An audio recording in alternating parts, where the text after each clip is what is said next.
Sayyid Abdul Malik Al-Houthi beri kecaman keras terhadap Amerika Serikat. Al-Houthi menyatakan bahwa posisi Amerika Serikat adalah penanggung malu dan aib Israel serta memainkan peran utama dalam genosida.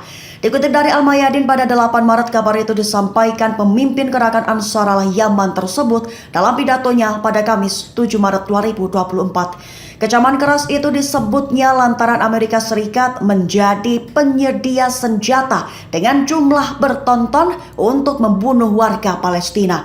Namun juga berupaya menipu masyarakat di jalur Gaza dengan mengirimkan bantuan lewat penerjunan pesawat. Walaupun begitu, Sayyid Al-Houthi menekankan bahwa Amerika Serikat menjadi penghambat pengiriman bantuan melalui jalur darat dan laut serta bandara ke jalur Gaza. Amerika Serikat disebut Al-Houthi menjadi penanggung malu dan aib Israel. Amerika Serikat disebutnya memainkan peran utama dalam kejahatan Israel terhadap warga Palestina di Gaza. Disebut sebagai situasi memalukan bagi komunitas internasional yang menutup mata terhadap kejahatan genosida.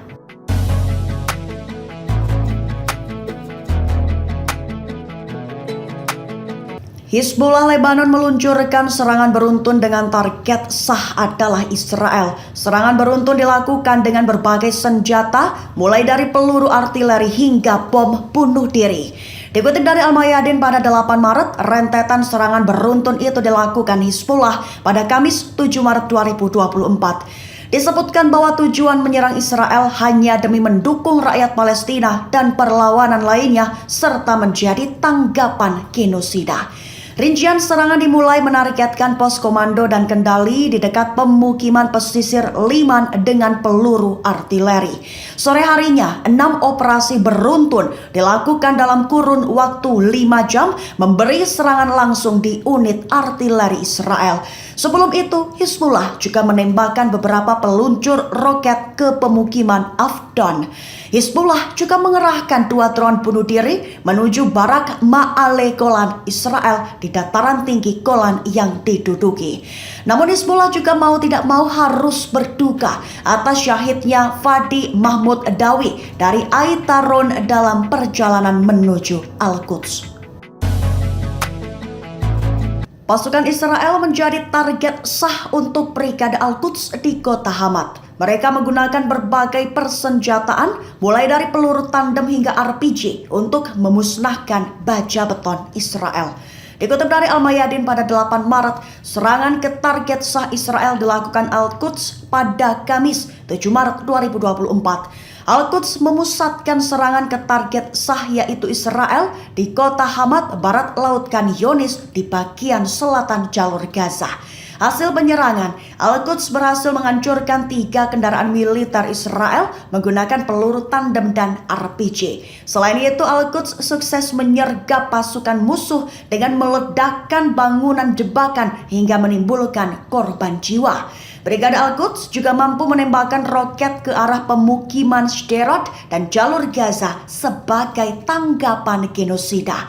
Selain itu, beberapa perlawanan Palestina juga melakukan banyak serangan hingga menimbulkan kerugian besar di pihak Israel. Mereka antara lain Brigade Martir Al-Aqsa, pasukan Martir Omar Al-Qasem hingga Brigade Al-Qassam.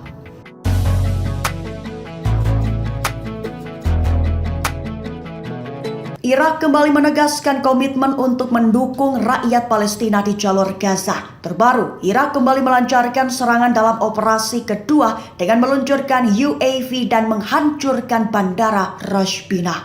Dikutip dari Al-Mayadin pada 8 Maret, kabar itu disampaikan oleh unit media militer pada Kamis 7 Maret 2024. Tertulis bahwa perlawanan Islam di Irak meluncurkan sejumlah kendaraan udara tak berawak pada Kamis 7 Maret 2024. Target yang dituju adalah bandara Rosh Binah Israel, menargetkan situs militer di fasilitas tersebut.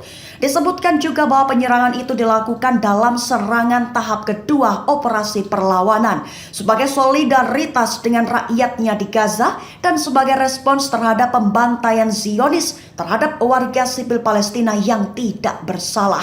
Sehingga dengan itu perlawanan Irak menegaskan komitmennya untuk terus-menerus menyerang benteng musuh selama agresi Israel di jalur Gaza masih berlanjut.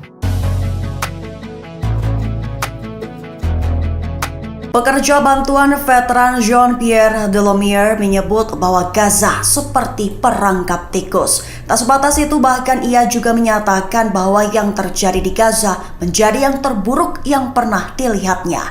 Dikutip dari Al-Mayadin pada 8 Maret, kabar itu disampaikannya kepada sumber utama pada Kamis 7 Maret 2024. Ia menyatakan telah melihat semua konflik dan bencana di seluruh dunia selama bertahun-tahun.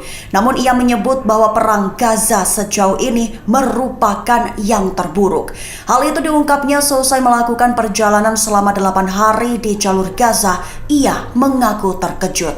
Ia belum pernah melihat pengeboman terhadap wilayah yang sangat padat dengan wilayah yang tertutup dan hampir tidak adanya akses terhadap bantuan kemanusiaan yang masuk.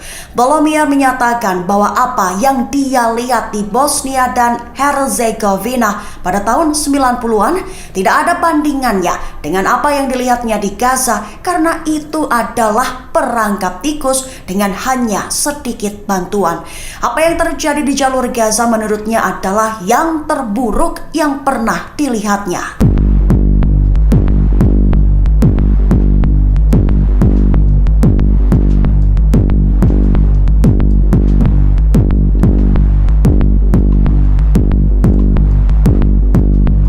Demo besar-besaran terjadi di dua lokasi penting di Washington pada Kamis 7 Maret 2024 waktu setempat. Terlihat dalam tuntutannya, pendemo menuntut pertanggungjawaban pemerintah Amerika Serikat atas genosida yang dilakukan Israel di jalur Gaza. Serta terlihat pula spanduk besar bertuliskan warisan Biden hanyalah genosida. Kabar itu tertulis dalam laporan Al-Mayadin yang publish pada Jumat 8 Maret 2024 waktu setempat. Tertulis bahwa demo terjadi di dua lokasi, yaitu di depan Gedung Putih dan dekat Gedung Kongres di Washington. Demo meminta pertanggungjawaban pemerintah Amerika Serikat atas genosida Israel itu dilakukan tepat saat Biden menyampaikan pidato di Kongres. Terlihat dalam berdemo, pengunjuk rasa mengibarkan spanduk besar bertuliskan warisan Biden hanyalah genosida. Mereka menuntut agar Biden menghentikan perang di Gaza dengan menghentikan pasokan senjata. Download Tribun X sekarang, menghadirkan lokal menjadi Indonesia.